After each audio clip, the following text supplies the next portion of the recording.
اور حضرت ابو ہریرہ رضی اللہ تعالیٰ عنہ کہتے ہیں کہ رسول اللہ صلی اللہ علیہ وسلم نے فرمایا،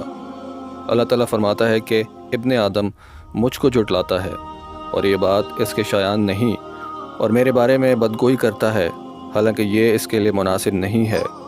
اس کا مجھ کو جھٹلانا تو یہ ہے کہ وہ کہتا ہے جس طرح اللہ نے مجھ کو اس دنیا میں پہلی مرتبہ پیدا کیا ہے،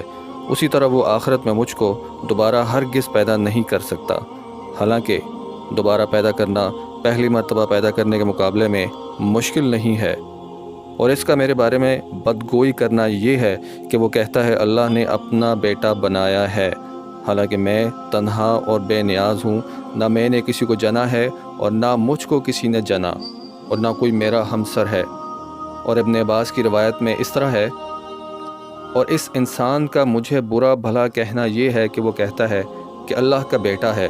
حالانکہ میں اس سے پاک ہوں کہ کسی کو بیوی یا بیٹا بناؤں۔ اور حضرت ابو ہریرہ رضی اللہ تعالیٰ عنہ کہتے ہیں کہ رسول اللہ صلی اللہ علیہ وسلم نے فرمایا کہ اللہ تعالیٰ فرماتا ہے،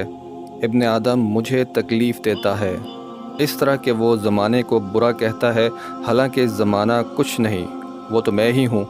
سب تصرفات میرے قبضے میں ہیں، اور شب و روز کی گردش میرے ہی حکم سے ہوتی ہے۔